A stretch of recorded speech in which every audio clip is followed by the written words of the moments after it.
नमस्कार मित्रमैत्रिणींनो, माझ्या यूट्यूब चॅनलमध्ये तुमचं स्वागत आहे.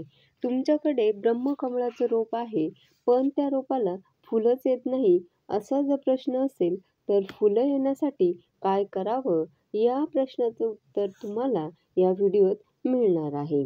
ब्रह्मकमळ ही वनस्पती दिव्य मानली जाते.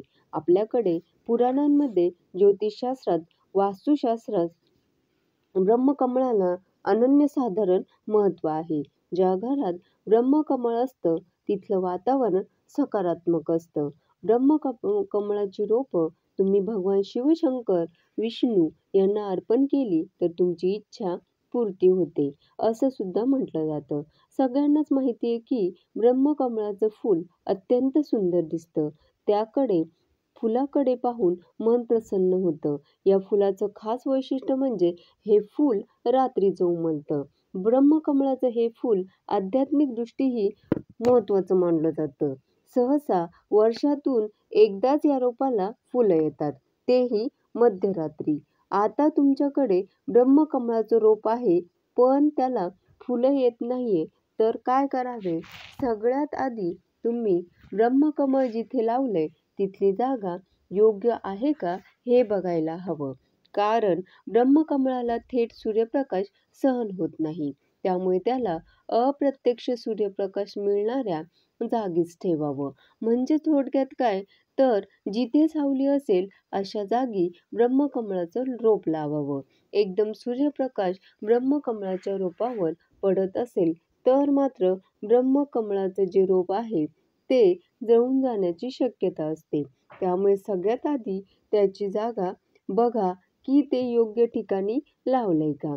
घराच्या अर्धछायेत तुम्ही त्याला ठेवू शकता.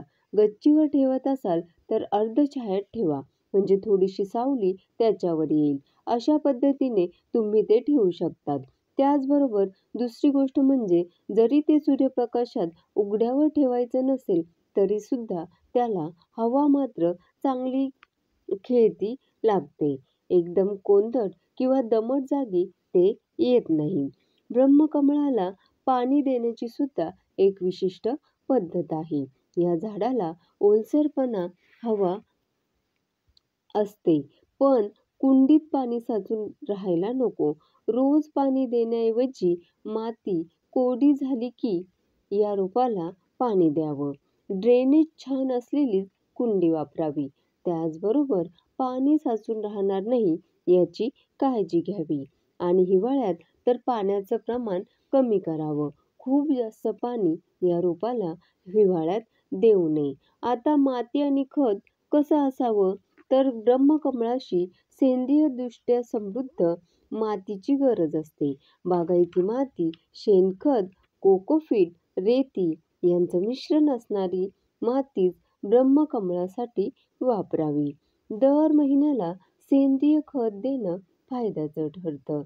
फुलं येण्याच्या कालावधीतच फॉस्फरयुक्त खत दिल्यास कळ्या येण्यास मदत होते. त्याचबरोबर झाडाची निगा राखली जावी, छाटणी व्यवस्थित केली जावी, जुनी वाळलेली पानं काढून टाकावी. फार दाट वाढ झाली असेल तर त्यात थोडीशी छाटणी करावी.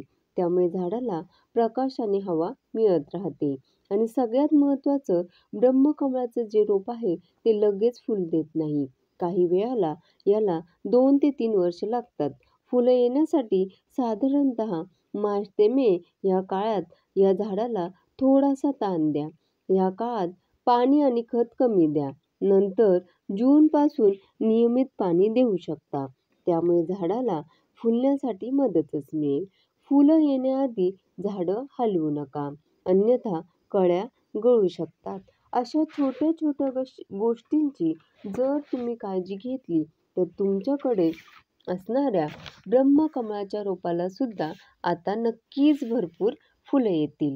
ब्रह्मकमळाचं फुलणं हे एक दुर्मिळ आणि जणू दिव्य असं दृश्य असतं. त्याचं फूल रात्रीच उमलतं आणि पहाटेपर्यंत मिटतं. अनेक जण ते पाहण्यासाठी रात्रभर जागतात. ब्रह्मकमळाला फुलं येणं हे केवळ बागकामाच्या यशाची खूण नाही, तर संयम, काळजी आणि निसर्गाशी जोडलेली एक जाणीव आहे.